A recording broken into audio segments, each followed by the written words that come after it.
اطلاع کا نور کا بھیک تیرے نام کی ہے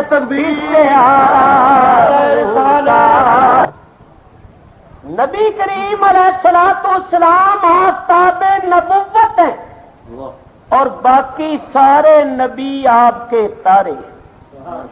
جس طرح اس آسمان کے تارے آفتاب کے انوار کو ظاہر کرتی ہیں حالانکہ آفتاب پردے میں ہوتا ہے، اسی طرح سارے نبی اپنے اپنے زمانے میں آفتاب نبوت کی انوار کو ظاہر کرتے رہے حالانکہ آفتاب نبوت پردے میں تھے.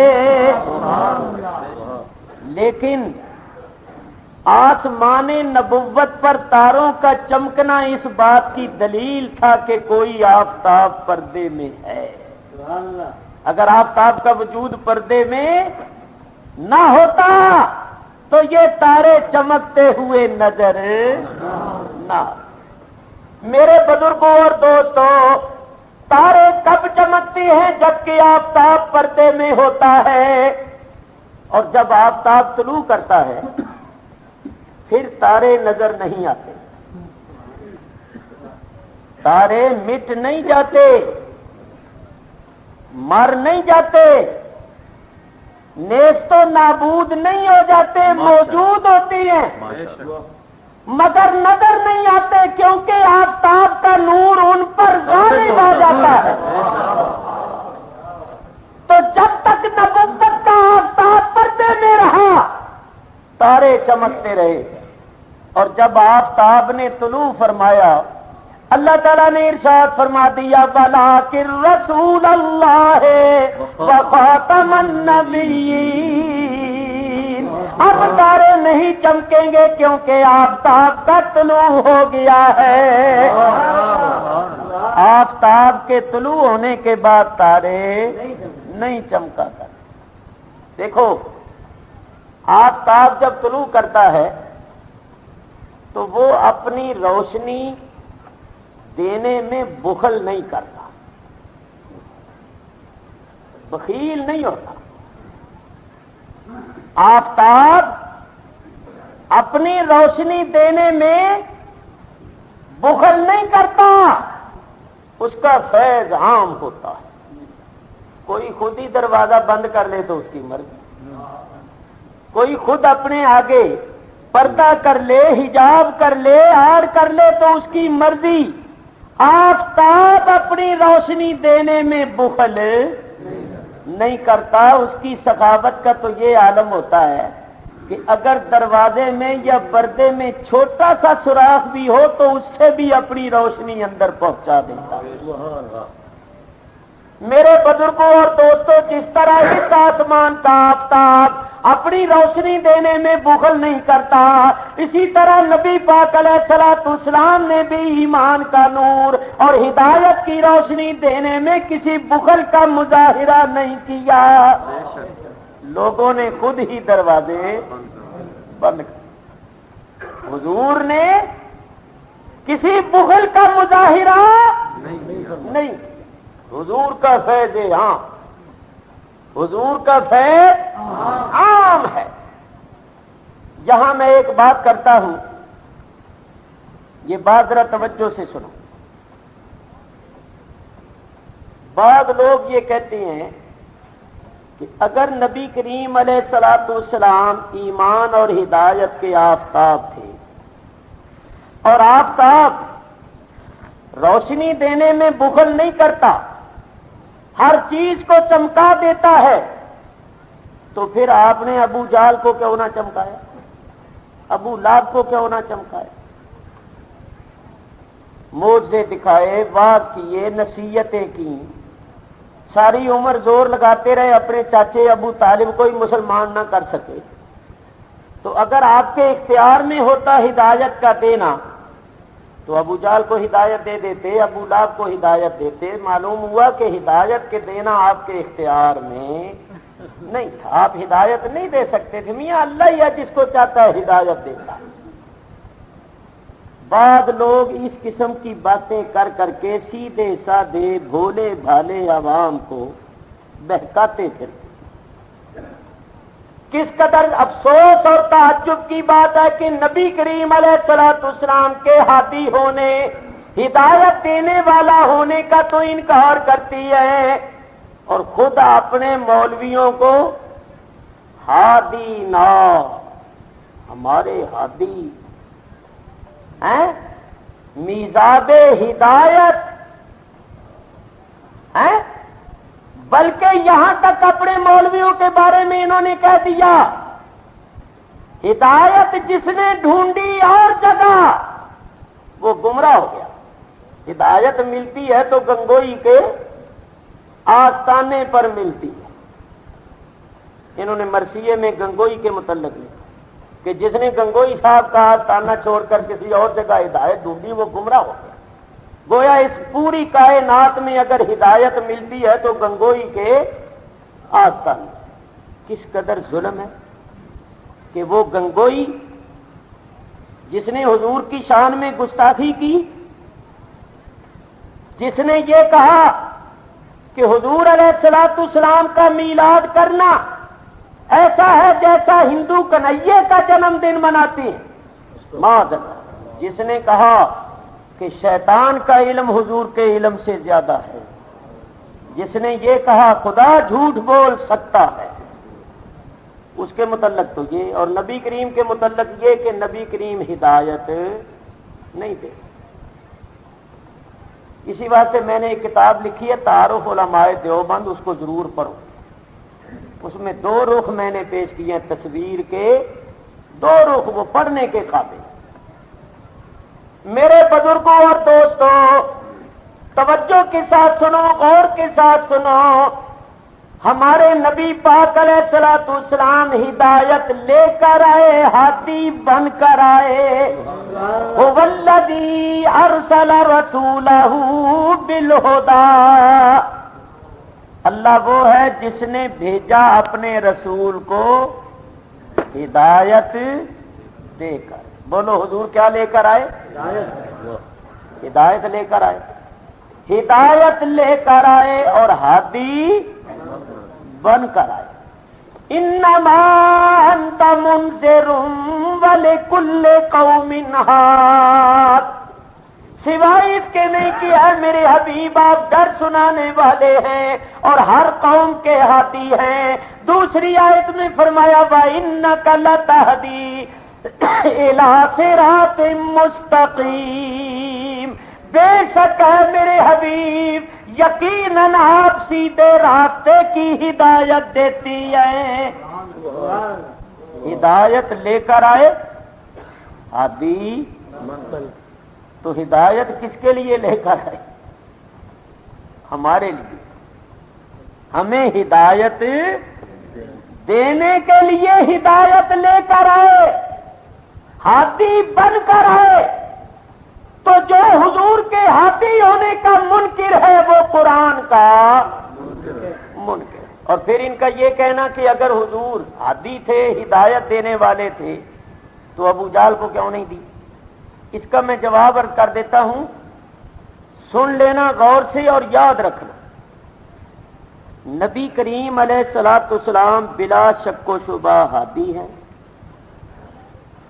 اور حضور نے ہی ہدایت عطا فرمائی، لیکن یہ حضرات کہتی ہیں، تو میں عرض یہ کرتا ہوں کہ ابھی 2 منٹ کے لیے آپ اس بات کو ایک طرف رکھ دیجئے کہ حضور ہدایت دیتے تھے یا ہدایت دے سکتے تھے یا نہیں۔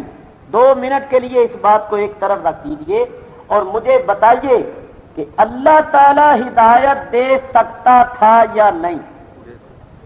بولو بھائی، اللہ ہدایت دے سکتا ہے، دے سکتا تھا، دے سکتا ہے یا نہیں؟ دے سکتا۔ تو سوال یہ ہے کہ اللہ نے ابو جہل کو کیوں نہیں ہدایت؟ حضور نے دی یا نہیں دی؟ اس کو ابھی 2 منٹ ایک طرف رکھ، یہ بتاؤ اللہ نے کیوں نہیں دی؟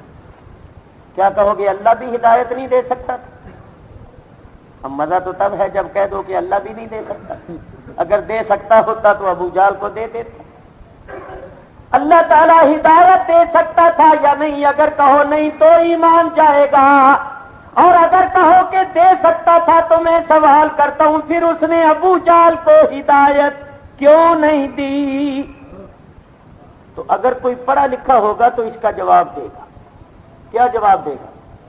جواب دے گا اللہ فرماتا ہے واللہ یہدی من یشاء الی صراط مستقیم.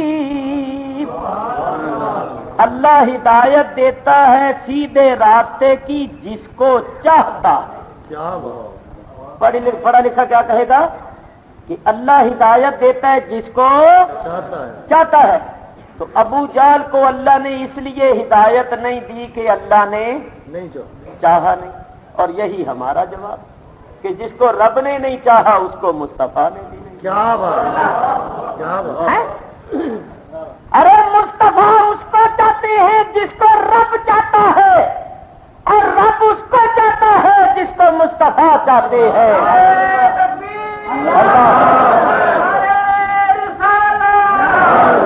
اللہ تعالیٰ نے ابو لہب ابو جہل کو ہدایت اس لیے نہیں دی کہ اللہ نے چاہا نہیں.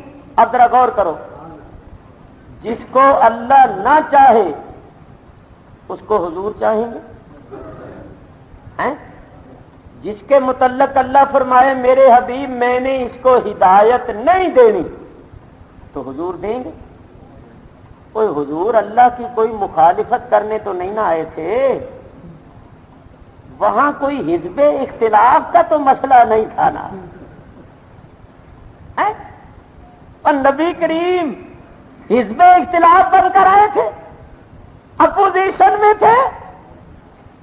وہاں تو موافقتی موافقت ہے، دونوں کی رضا ایک ہے، دونوں کا چاہنا ایک ہے. وہاں تو کیفیت یہ ہے کہ رسول کا فرمانا اللہ کا فرمانا، اور رسول سے بیعت اللہ سے بیعت، رسول کی دعوت اللہ کی دعوت، رسول کا ذکر اللہ کا ذکر، اور رسول کا دیدار اللہ کا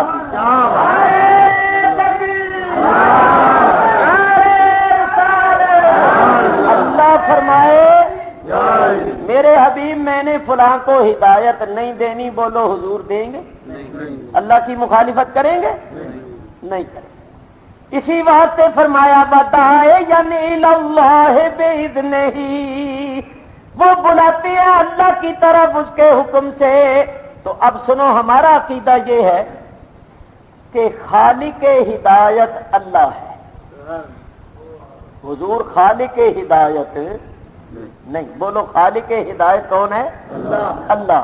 اور موت یہ ہدایت ہے حضور صلی اللہ علیہ وسلم. اللہ ہدایت خلق کرتا ہے اور حضور عطا فرماتی ہے. حضور کی بارگاہ سے اس کو ہدایت ملتی ہے جس کے واسطے اللہ نے ہدایت خلق کی. ابو جہل کے واسطے اللہ نے خلق نہیں کی، حضور نے عطا نہیں فرمائی. تو جو لوگ اعتراض کرتے ہیں نا، انہوں نے اصل بات کو سمجھائی نہیں. ایک اعتراض یہاں اور وارد ہوتا ہے، وہ بھی میں خود وارد کروں اور پھر اس کا جواب دے کے آگے بڑھوں. میرے بزرگوں اور دوستوں، ہو سکتا ہے کوئی کہے کہ ہمارا عقیدہ ہے کہ حضور کو کل شے کا علم ہے. تو پھر حضور کو علم ہونا چاہیے تھا کہ ابو جہل کے واسطے اللہ نے ہدایت خلق نہیں کی. تو جب حضور کو پتا تھا کہ اس کے واسطے ہدایت خلق نہیں ہوئی تو پھر حضور نصیحت کیوں کرتے تھے، واز کیوں کرتے تھے، موجزے کیوں دکھاتے تھے؟ فرمائیں کیونکہ یہ کوفی آج جو کچھ کہہ رہے ہیں یہ کل اس پر ثابت قدم نہیں رہے. امام علی مقام کے پیش نظر صحابہ کرام کے اس مشورے کی بھی بڑی اہمیت تھی، اور ادھر سے جو خطوط کا تانتا بندھا ہوا تھا اور انہوں نے جو باتیں لکھی تھی وہ باتیں بھی آپ کے پیش نظر تھی. مختصر یہ کہ آپ نے یہ طے فرمایا کہ پہلے کسی معتبر شخص کو بھیجنا چاہیے جو وہاں جا کر حالات کا جائزہ لے. اگر حالات تسلی بخشوں، اطمینان بخشوں تو پھر جانا چاہیے، ورنہ نہیں. تو آپ نے اپنے چچا زاد بھائی حضرت مسلم بن عقیل کو بلایا اور بلا کر صورت حالات بتا کر یہ حکم دیا کہ آپ کوفے جائیں اور کوفے جا کر حالات کا بچشم خود مطالعہ کریں، جائزہ لیں اور پھر مجھے لکھیں۔ اگر حالات تسلی بخش ہو اور کوفے والے واقعی ساتھ دینے کے لیے تیار ہو اور وہ جو دعوتیں دے رہے ہیں، بلا رہے ہیں، اس سلسلے میں اگر وہ مخلص ہو تو پھر مجھے لکھنا، تمہارا خط آنے پر میں بھی آ جاؤں گا، اور اگر حالات تسلی بخش نہ ہوں تو آپ بھی واپس آ جائیں۔ حضرت امام مسلم بن عقیل رضی اللہ تعالیٰ عنہما امام علی مقام کے حکم پر کوفے جانے کے واسطے تیار ہو گئے۔ جب وہ کوفے جانے کے واسطے تیار ہوئے تو ان کے دو بیٹے حضرت محمد اور حضرت ابراہیم، ان دونوں نے بھی عرض کیا کہ ابا جان ہمیں بھی اپنے ساتھ لے جائیں، ہم آپ کے بغیر اداس ہو جائیں گے، پریشان ہو جائیں گے، ہمیں اپنے ساتھ لے جائیے۔ حضرت امام مسلم نے اپنے ان پیارے بچوں کا دل توڑنا گوارا نہ کیا اور ان کو بھی اپنے ساتھ تیار کر لیا۔ مختصر یہ کہ امام علی مقام، امام مسلم منزلیں طے کرتے ہوئے، سفر کرتے ہوئے کوفے میں پہنچے۔ اہل کوفہ نے آپ کا استقبال کیا۔ آپ مختار بن عبیدہ ثقفی کے گھر میں رہائش پذیر ہوئے۔ مختار بن عبیدہ ثقفی ان رؤساء میں سے تھا جو کوفہ میں رئیس لوگ تھے اور جو امام علی مقام کو بلانے میں پیش تھے، ان میں سے ایک یہ بھی تھا۔ آپ اسی کے گھر میں فروکش ہوئے، اسی کے گھر میں آپ نے رہائش فرمائی۔ اہل کوفہ کو جب معلوم ہوا تو وہ آپ کی خدمت میں حاضر ہونے لگے اور بیعت کرنے لگے۔ وہ بڑی بڑی قسمیں کھا کھا کے بیعت کرتے تھے کہ ہم جان مال قربان کر دیں گے اور آپ کا ساتھ نہیں چھوڑیں۔ تھوڑے سے عرصے میں 18,000 کوفیوں نے بیعت کر لی اور ابھی بیعت کرنے والوں کا تانتا بندھا ہوا تھا۔ بڑی عقیدت و محبت کا مظاہرہ ہو رہا تھا، گھر گھر دعوت ہو رہی تھی اور لوگ اس قدر عقیدت و محبت کا اظہار کر رہے تھے کہ حضرت امام مسلم ان کی عقیدت و محبت کو دیکھ کر بڑے متاثر ہوئے۔ شاعر ترجمانی کرتے ہوئے کہتا ہے کہ یا اظہار ارباب حقیقت نے مسرت کا، ہوا سامان گھر گھر خیر سے مسلم کی دعوت کا، بکثرت نزد مسلم لوگ آئے شادماں ہو کر، امام پاک کا یہ خط سناتے ترجمہ ہو کر۔ امام علی مقام نے اہل کوفہ کے نام خط لکھا تھا کہ میں اپنے بھائی مسلم بن عقیل کو اپنا نائب اور اپنا قائم مقام بنا کر تمہارے پاس بھیج رہا ہوں، تم سب لوگ ان کے ہاتھ پر بیعت کرو، ان کی عزت کرو، ان کا احترام کرو اور ان کے حقوق کا خیال کرو۔ یہ تمہارے حالات کا جائزہ لے کر مجھے لکھیں گے اور ان کا خط آنے پر میں بھی تمہارے پاس آ جاؤں گا۔ ترقی رات دن ہونے لگی اہل عقیدت کی، ہزاروں مسلموں نے، ہزاروں کوفیوں نے حضرت مسلم سے بیعت کی۔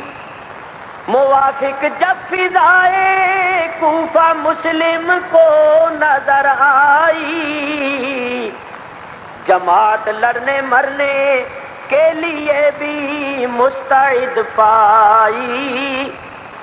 لکھے حالات سب مسلم نے فرزند پیمبر کو، بلایا جانب کوفہ حسین و آل و حیدر کو، بلایا جانب کوفہ حسین و آل حیدر کو۔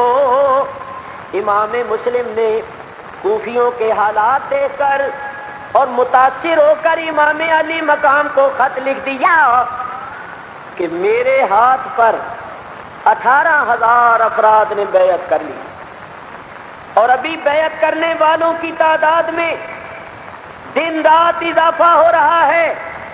آپ مہربانی کر کے تشریف لے آئیے اور ان لوگوں کی دستگیری فرمائیے۔